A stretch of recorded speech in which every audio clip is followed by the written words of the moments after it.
Well, Sunday was just like we all expected, right? The Cowboys hung 44 on the Rams in a dominant win. And welcome into Cowboys Insider, a brand new episode. I'm Lindsay Draper. What we're going to do today is take you through what went different this week in the preparation for the Rams for the Cowboys. We go one-on-one with lineman Xavier Su'a-Filo, who was a backup, turned into a starter now, going against Aaron Donald in this one. Plus, the magic of AT&T Stadium. What all went into this dominant win, 44-21 over the Rams. Let's get started right now on Cowboys Insider. The determination, the intensity, that we can beat anybody. We keep going, that's what we need to do. Not only match what we've done in the past, make football bigger than life. Believe in yourself! Believe in your team! They are the Dallas Cowboys, America's team. Here we go!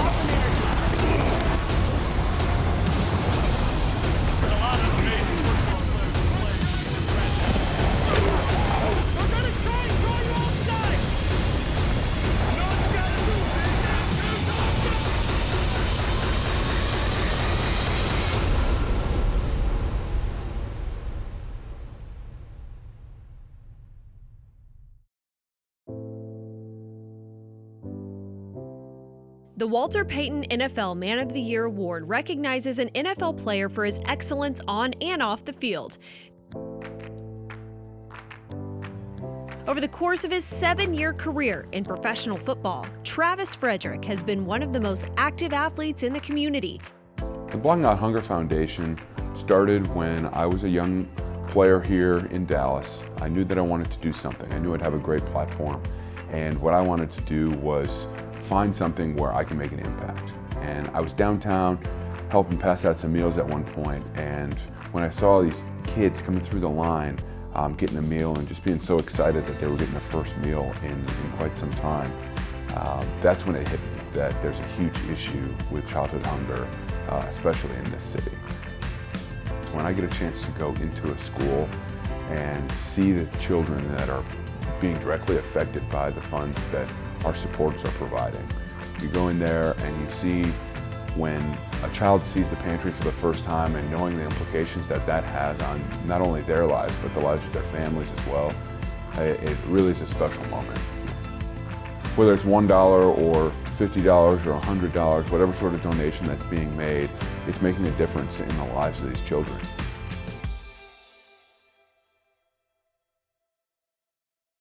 Coming up next on Cowboys Insider, we go one-on-one with lineman Xavier Su'a-Filo, how he stayed ready through the ups and downs, and how he's making the most of his opportunity right after this.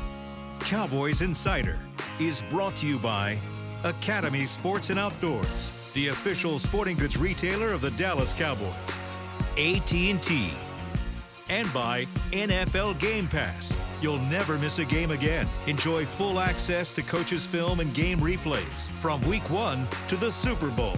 Subscribe at DallasCowboys.com/Game Pass.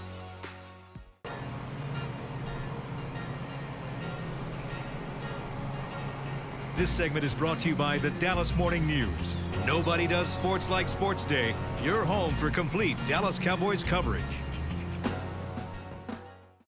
Xavier Su'a-Filo finds himself in a familiar situation, filling in as a starter on the offensive line.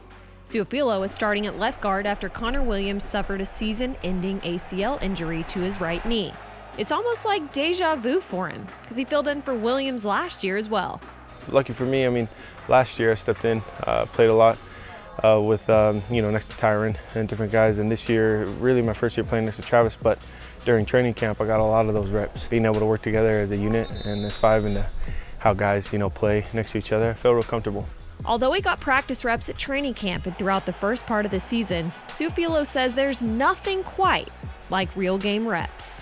One thing to learn the playbook, and go through it in practice and stuff, but getting the game experience is the best experience. And, going through last year, being thrown into the mix, especially with the offense, and like I said, just kind of like the reps. That way, and getting that experience is the best way to learn. You know what I mean? And I've played a lot of games. I started a lot of games before I got here too, but just for another team, playing next to new guys and different things is real good for me, and so I feel very comfortable in there. Su'a-Filo is no stranger to starting. During his 4-year tenure with the Houston Texans, he started in 41 games. He knows his position flexibility has helped him have success right here in Dallas. When I was in Houston, I just played primarily left guard almost my whole 4 years there. Last year I went into at left guard. At training camp this year, filling in for Zach a lot in training camp.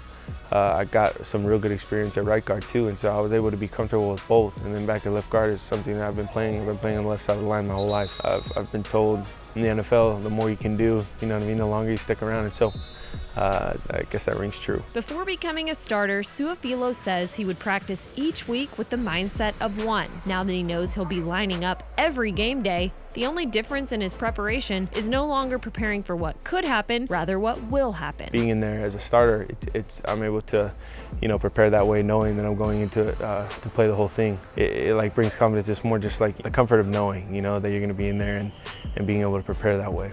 Through 15 weeks, Dallas had just allowed 18 sacks, fewest in the league. And for Su'a-Filo, it was important for him to fill in for Williams without the O-line missing a beat.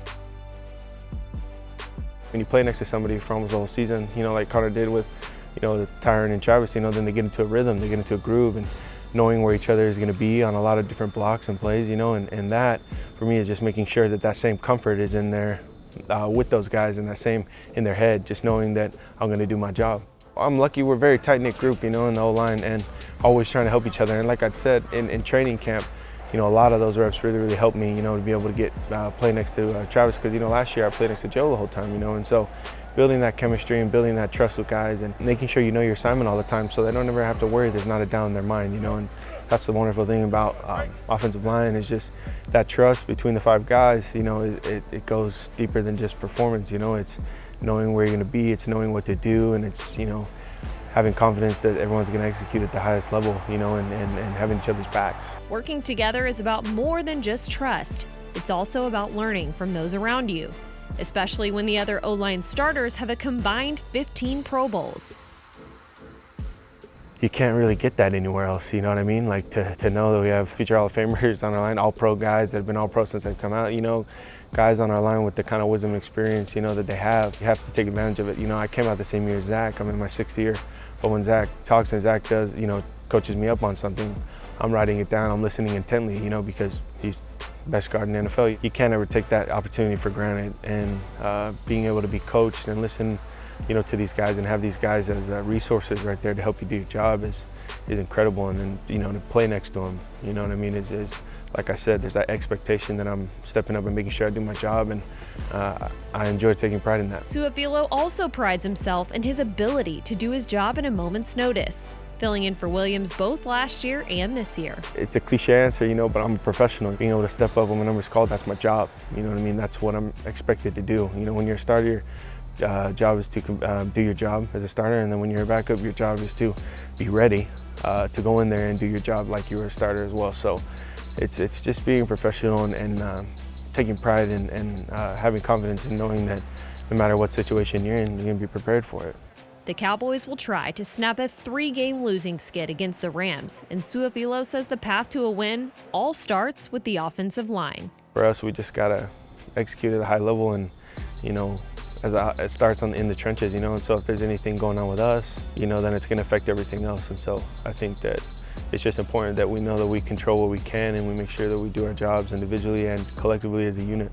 With the season winding down and the division title still up for grabs, Su'a-Filo says this team just needs to focus on what they can control. Make it simple, go day by day in your preparation and just know that this is my job today and this is how I gotta help the team win. Dak, talks a lot about doing your 1/11th. There's 11 people on offense, 11 people on defense, and you're in charge of, 1/11th of that. Taking that mindset every week, I think is crucial for everybody. I just know that guys are hungry and we all want to win.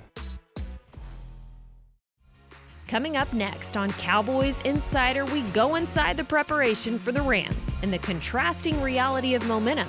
LA has it, Dallas needs it. All that and more next. This segment was brought to you by the Dallas Morning News. Nobody does sports like Sports Day. Your home for complete Dallas Cowboys coverage. This segment is brought to you by DraftKings. Play for the biggest prizes in fantasy sports on DraftKings. Use promo code Cowboys.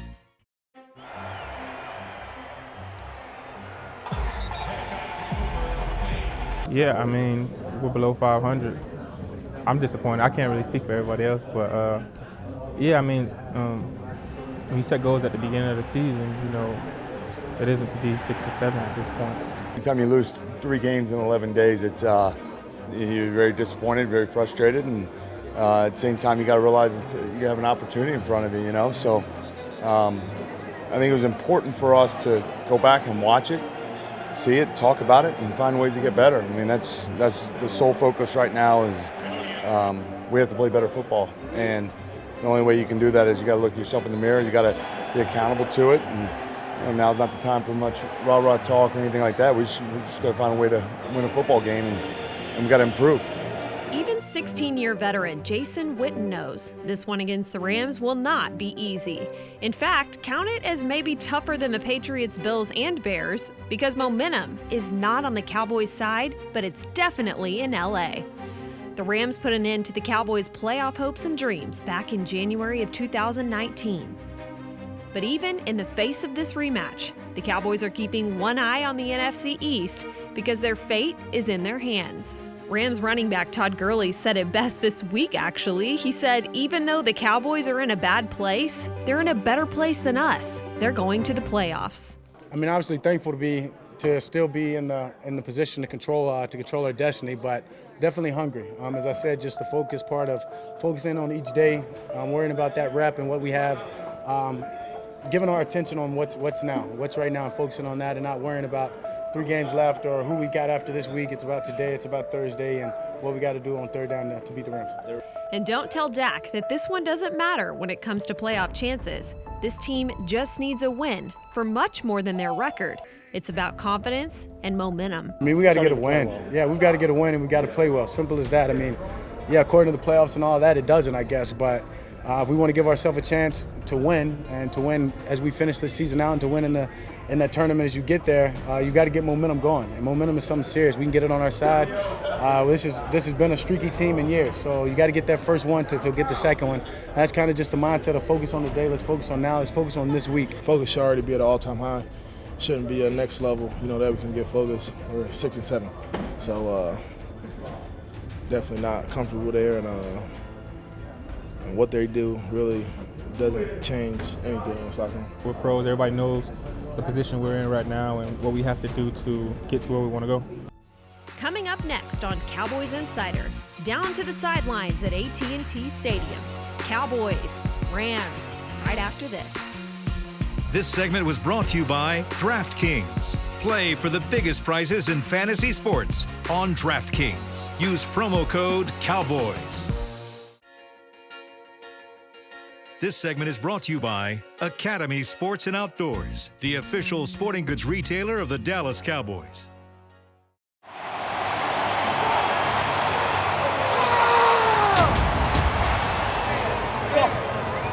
Come on, Twan. Let's show up, baby. Let's show up. No worries, baby. Great day to play football today. Yes, sir.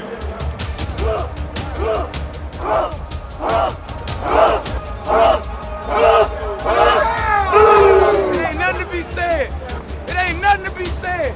Y'all know what type of time we on. Let's show them right now. Let's go ahead and knock this out with a bang. All right? Attack these. You hear me? One team tonight.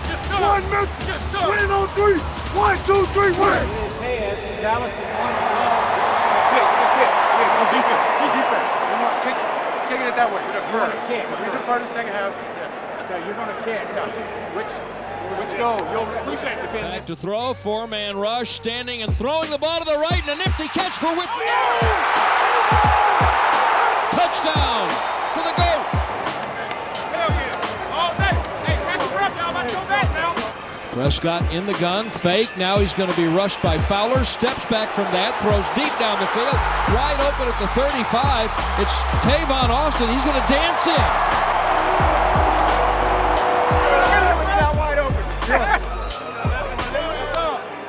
Hey, represent. Yeah, big tape. Yeah. first, an inside handoff. The Cowboys, Antoine Woods, and this time Gurley gets the ball, and he's going nowhere. Really well played in the interior of the defense. That was me, hit him. We all hit him? Hell yeah. That's why tackle felt so easy. They ain't stopped us yet. They ain't stopped us yet. They ain't stopped us yet, O-line. All right, so if we're going to get up there and jam them, let's get up there and jam them with outside leverage. Let's take this over. Yeah. Let's take this over. Okay, another one. And they give the ball to Pollard, and Pollard escapes right. He's got a first down across the 50 and across the 40. 3rd and goal. They're going to give it to Elliott straight up the middle, and he's in.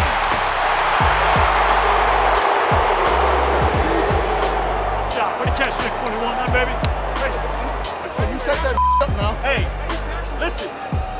But he looked good. That's a 4.5 40 right there. He looked good. Right? Your water bottle. What? Is that your water bottle with the coffee in it? Oh, yeah, my bad. Bro, I want to kill somebody. That's my bad. I said, what the is this? That's my bad. Snap to Goff on 2nd down. Back and throws it over the middle. Intercepted. Sean Lee at the 35. Lee bouncing off bodies, coming left now.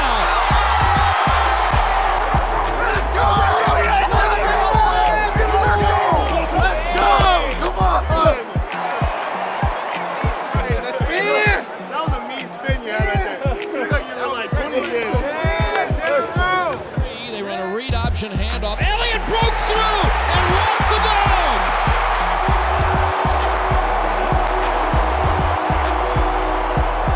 Four-man rush with a twist. Pressured. Lee's there. He sacked it. Change 50 yards. Kai Forbath. It's away. And it is good from 50. Yes, sir. That's on you. Hey, that's your sack. No, that's all y'all sack. That's your sack. Hey, no, it ain't. Yeah, it is. Hey, it is yours. That's on you. I can bid on his field goal. I'm gonna name my son after. What is his name, Kyle? I don't know why his name was K. Bro got too much swag, bro. Huh? He got too much swag. Three, bro. I thought he was really just saying like the letter K standing for kicker. I thought that's what he was talking about. Like, who that? Know what I'm saying? You see him during the week? He's wearing off-white. He got swag, bro. K-A-R, that's how Kai spelled? Yeah. I said K that time. I would think that's K-A-H or something. K-A. Spelled like it sounds. It sounded like Genghis Khan. It sounds. Even out, you trying to have like a silent letter up in that. Pollard is being chased and he breaks a tackle. Foot to the ground, breaks to the 30, breaks a tackle. Hand off to Pollard, he breaks 3 tackles. He's down the left sideline to the 20, to the 10, and Pollard's gonna walk the dog. Yes, sir. Let me be clear. Yes, sir. Hey, call him Playmaker Team P. Playmaker Team P. Great job, man. We didn't break. Hey. Well, hey, you got him with the speed that time. I had to let y'all know y'all played me like I went 4-3. You might have got Zeke now, though. Yeah. You might have got about $130. Yeah. Yeah, he got you on that. Sorry, Blake. Coming up next on Cowboys Insider, we wrap up postgame for you and look ahead to the Philadelphia Eagles, where it all matters for the Cowboys, right after this. This segment was brought to you by Academy Sports and Outdoors, the official sporting goods retailer of the Dallas Cowboys. Cowboys Insider was brought to you by AT&T. Academy Sports and Outdoors, the official sporting goods retailer of the Dallas Cowboys. And by NFL Game Pass. You'll never miss a game again. Enjoy full access to coaches' film and game replays from Week 1 to the Super Bowl. Subscribe at DallasCowboys.com/Game Pass. That's a hell of a job. It started on Monday when you came in, the way we practiced all week long, your mindset and your mentality to come to work. Making a one-day season. That's what we did all week long. And then we made it a one-game season. Okay, we knew what it was going to be all about. You guys got your mind right, your spirit right, and your body right to play the way we played. Okay, we talked about recapturing the DNA of our team, about team. Team was on display today. We talked about recapturing the DNA of our team, toughness. Toughness was on display today. The physical toughness and the mental toughness was all over our football team. Hell of a job to you guys. Hell of a job. You guys know where we are, though. You guys know where we are. We're right back at it. We talked about it all week long. This one's done. Now it's tomorrow. Tomorrow's a one-day season. This game wasn't going to be about them. It was going to be about us and how we prepared and how we played. And we knew the challenges were going to be there for us in all three phases of our team, and we had to step up to the challenge and play at a high level, and we did that today. Well, I mean, that's just one of those plays. Over the years, I see a lot of tennis ball drills. You hope those pay off like that in those moments. But I felt like our team needed a real spark. Even that, I think that's my first touchdown spike in 16 years. So, never been one to do that. But I have to call and apologize to my granddad. He probably won't be very pleased. A weird start. Take me through the coin flip. Yeah, definitely a weird start. We wanted to set adversity there instead of on the field, so we could play from behind immediately. But just bad use of words by me. We listened to the audio, we got it figured out. But yeah, just wasn't the best, wasn't the cleanest coin flip I've been a part of. So what did you say and how did that? A little bit of everything. There's audio to it. And just like that, the Cowboys are back at it on this Sunday at the Link in Philadelphia, what we're calling the NFC East Championship. You know what's on the line, a ticket to playoffs. I'm Lindsay Draper, and thanks as always for tuning in to this episode of Cowboys Insider.